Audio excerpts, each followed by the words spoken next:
Coucou les loulous, c'est Natural Camère, j'espère que vous allez bien. Je reviens vers vous aujourd'hui avec une vidéo que j'avais hâte de faire pour parler de la pousse des cheveux. Et oui, comme vous le voyez, mes cheveux ont très bien poussé, je suis très contente de tout ce que j'ai mis en place en fait qui ont favorisé la pousse de mon cheveu, mais aussi qui m'ont permis de retenir la longueur. Dans la vidéo d'aujourd'hui, je vous parlerai de tout ce que je fais, en fait tout ce que j'ai mis en place pour favoriser la pousse de cheveux et puis pour retenir ma pousse. Il est très important que vous compreniez les filles que les cheveux poussent, ok? Nos cheveux poussent, que ce soit le cheveu caucasien, le cheveu afro, le cheveu indien. La différence c'est que nos cheveux ne poussent pas à la même vitesse, ok? Moi par exemple, mes cheveux poussent en dessous de la norme. Certains vont pousser un peu plus que la norme, d'autres poussent la norme. Ça dépend vraiment de chaque personne. Mais le plus important pour avoir des cheveux longs, c'est de pouvoir retenir sa pousse, ok? Si vous arrivez à retenir votre pousse, les filles, même si c'est dans 1 an, 2 ans, 3 ans, 4 ans, 5 ans, vous aurez des cheveux super longs à condition que vous arrivez à retenir votre pousse, ok? Si vous n'arrivez pas à retenir votre pousse, vous n'aurez jamais les cheveux longs. Pourquoi? Parce que vos cheveux poussent et se cassent en même temps. Donc, du coup, vous n'arrivez pas à voir la longueur. Donc, je pense qu'il est très important, si vous voulez avoir des cheveux super longs, de vous concentrer sur comment retenir votre pousse de cheveux. Okay? Le deuxième point sur lequel je vous donnerai un peu plus d'informations, c'est comment accélérer la pousse de cheveux.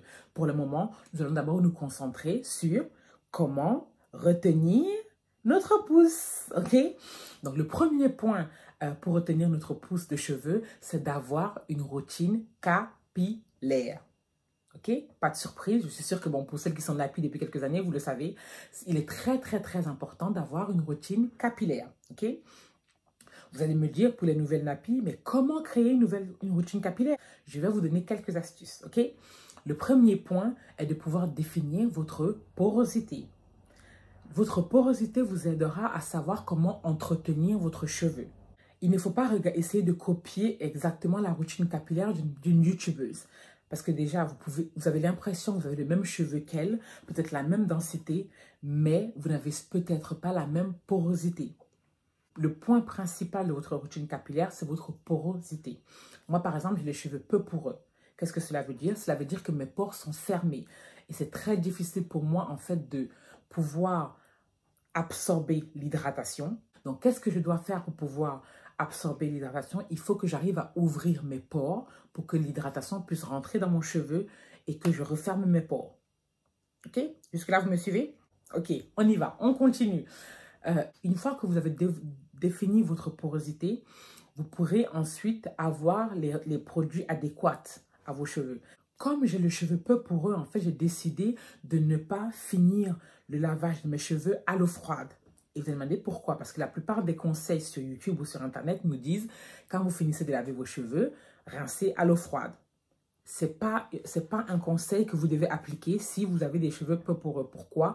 Parce qu'en fait, quand vous lavez vos cheveux à l'eau froide, vos pores sont fermés. Si vos pores sont fermés, ils ne laissent pas rentrer l'hydratation. Donc, ce que vous devez faire, vous devez vous rincer les cheveux à l'eau tiède.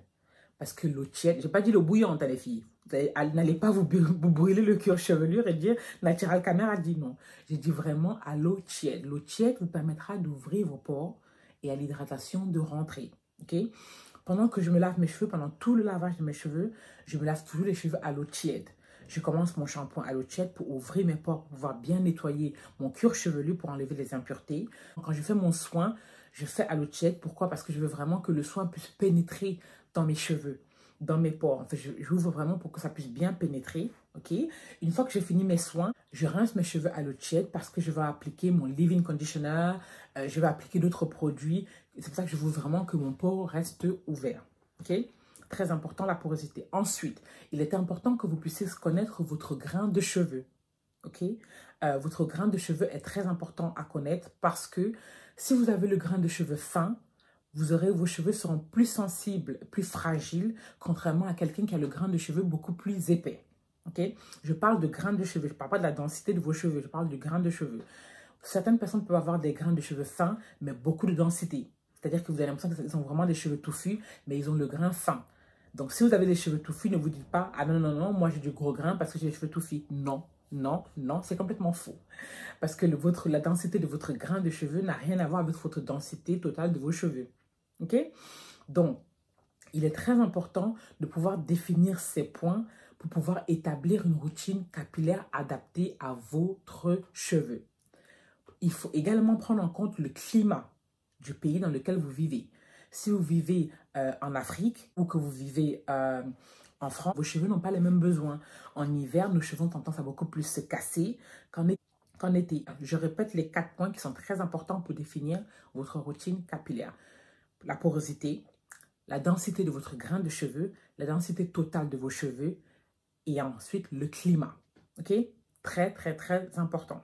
Une fois que vous avez défini votre routine capillaire, l'autre point très important pour pouvoir favoriser la rétention de votre pousse, c'est le démêlage. Il est très important de prendre bien le temps de démêler votre cheveu. Parce que si vos cheveux sont emmêlés, ils vont plus facilement se casser et vous n'allez pas pouvoir retenir votre pousse. Donc, prenez vraiment bien le temps de démêler votre cheveu. Okay? Moi, personnellement, je me démêle les cheveux pendant mon avant-shampoing et aussi après mon soin. Donc, je me démêle les cheveux 2 fois, juste pour être sûr que mes cheveux sont vraiment très bien démêlés. Si vous voulez que je fasse une vidéo sur comment bien se démêler les cheveux, n'hésitez pas à me laisser un commentaire et je vous ferai une petite vidéo juste pour vous montrer vraiment à bien démêler. Mais c'est très important de bien prendre le temps de bien démêler votre cheveu. Ok? Le troisième point très important à la rétention de votre pousse est la coiffure protectrice. Il y en a pas mal. Bon, certaines préfèrent porter des perruques, d'autres préfèrent faire des rastas, d'autres vont faire des vanilles, d'autres préfèrent faire des coiffures protectrices avec leurs cheveux naturels. Voilà. Moi, personnellement, j'essaie de tourner un peu. Je fais souvent... Avant, je portais des perruques. Maintenant, j'essaie de moins en porter juste parce qu'en fait, je me suis rendu compte que les perruques, en fait, m'enlèvent les cheveux au niveau du temple, les cheveux de devant. Donc, comme mes cheveux sont assez fragiles, j'évite, j'essaie de ne pas porter de perruque aussi souvent, juste pour éviter en fait de perdre mes cheveux devant. Moi, personnellement, je préfère faire des coiffures avec mes cheveux. J'adore les vanilles, ok? J'adore vraiment les vanilles. Pour moi, c'est ma coiffure par excellence. Parce que je fais mes vanilles, je les garde 2 semaines, je me lave les cheveux, je refais mes vanilles, je lave mes cheveux, je refais les vanilles. Je me lave les cheveux toutes les 2 semaines. Parce que mon cuir chevelu n'est pas forcément sale, donc je peux rester 2 semaines avant de me laver les cheveux. Ça dépend aussi des produits que vous utilisez. Si vous utilisez des produits vraiment lourds, forcément votre cuir chevelu sera un peu plus sale plus rapidement et vous devez le laver plus souvent. Ça dépend vraiment des produits de chacun. Mais il est très important de pouvoir avoir une coiffure protectrice qui convient à vos cheveux. Okay? Si vous décidez d'aller au salon pour vous faire des rastas ou des vanilles, merci de bien vouloir dire à votre coiffeuse de prendre le temps. Premièrement, quand elle vous peigne les cheveux. Deuxièmement, de ne pas trop serrer votre cheveu pour éviter que votre cuir chevelu vous fasse mal, pour éviter que vous ayez des pertes de cheveux. Parce que l'idée de la coiffure protectrice, c'est de retenir le cheveu, pas de le casser, pas d'en perdre. Donc franchement, les filles, n'osez pas en parler avec votre coiffeuse si elle n'est pas d'accord. Si elle vous dit non, non, non, non, moi, j'ai pas le temps, si j'ai des clients, vous dites merci beaucoup, au revoir. Ok? Il est très important de préférer votre cheveu à votre coiffeuse. Ok? Vous allez forcément trouver une coiffeuse qui pourra apprécier, qui pourra comprendre. Donc, il est vraiment très important d'être assez exigeant le service que vous attendez quand vous allez vous faire des cheveux. Ok? Le dernier point très important, c'est d'avoir un bonnet en satin. Quand vous vous couchez la nuit, couchez-vous vraiment avec un bonnet en satin. Je ne parle pas des bonnets en polyester qui sont à Château Rouge, à Château d'Eau à 1,99 €. Non, ça, ce n'est pas du satin. C'est du polyester, les filles. Il y a une très grande différence entre le polyester et le satin. C'est pour ça que vous allez voir certains bonnets qui sont peut-être à 20 € ou à 19, 15 €. Je ne sais pas, ça dépend où vous pouvez les voir. Vous allez dire, pourquoi je vais payer son bonnet à 15 € alors qu'il y a des bonnets à 1,99 € à Château Rouge? Le bonnet de 1,99 €, moi, je vous le dis, ce n'est pas du satin. Ok? Il est très important vraiment que vous puissiez utiliser du satin. Vous pouvez utiliser un bonnet, une écharpe ou alors un thé d'oreiller en satin. Vous pouvez utiliser un des 3 selon votre préférence. Ok? Mais c'est vraiment très important. Parce que si vous dormez sur du coton, le coton absorbe l'hydratation. Donc, il serait vraiment dommage que vous fassiez tous ces efforts pour prendre soin de vos cheveux bien hydratés et qu'en fait, vos cheveux se cassent parce que vous dormez sur un thé d'oreiller en coton. Essayez vraiment d'investir dans un bonnet, une écharpe ou un thé d'oreiller en satin. Ok? Donc, voici les points les plus importants sur lesquels je voulais vraiment parler en ce qui concerne la rétention de vos cheveux. très important.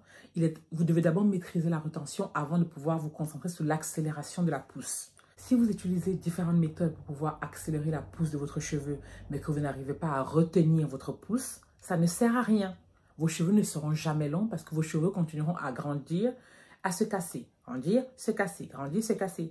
Alors que si vous arrivez à retenir votre pousse et que maintenant vous utilisez des méthodes pour accélérer la pousse, vous aurez des cheveux qui seront longs beaucoup plus rapidement. Okay? Vous allez me dire, Natural Camère, mais quel accélérateur de cheveux tu utilises? Personnellement, mes deux préférés sont l'eau du riz. Okay? J'ai fait une vidéo en début de semaine sur l'eau du riz. Je mettrai le lien de la vidéo dans la barre de description. N'hésitez pas à cliquer sur le lien. Je parle de les bienfaits de l'eau du riz, comment préparer l'eau du riz, comment appliquer l'eau du riz. Donc, n'hésitez vraiment pas à regarder la vidéo. Je pense que vous allez en apprendre énormément sur les bienfaits de l'eau du riz. La deuxième méthode que j'adore, c'est masser son cuir chevelu. Vous allez me dire, mais comment masser son cuir chevelu?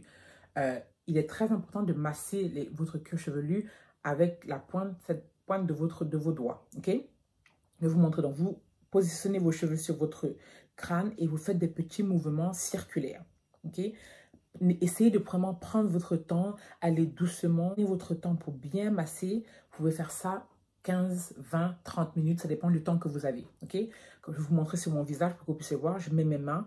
Je ne bouge pas mes mains, mais je fais vraiment des motions circulaires. Vous allez le voir, vous voyez, mes mains ne bougent pas, mais je fais des motions circulaires. Vous faites la même chose sur votre cuir chevelu. Ok?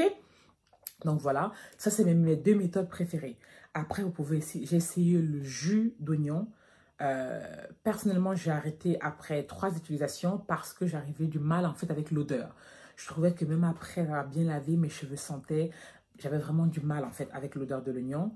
Donc ça, c'est une méthode que je n'ai pas retenue particulièrement. Vous pouvez également...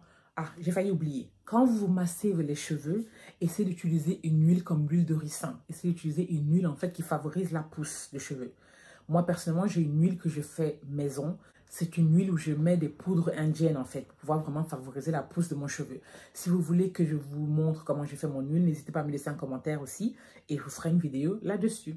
Ok les louloutes? Donc voilà pour la vidéo d'aujourd'hui. Si vous avez des questions comme d'habitude, n'hésitez pas à me laisser un commentaire. N'hésitez pas à aimer la vidéo. N'hésitez pas à la partager avec vos amis qui sont peut-être nouvelles nappies, qui ont du mal en fait à savoir encore comment faire une routine capillaire. C'est quoi une routine capillaire? Qu'est-ce que je dois faire? Vraiment, essayez de partager la vidéo avec elles afin qu'elles puissent apprendre quelques informations. Et comme je le dis, n'hésitez pas également à vous abonner. Je vous dis à bientôt, à la prochaine vidéo. Je vous fais de gros bisous. Bye!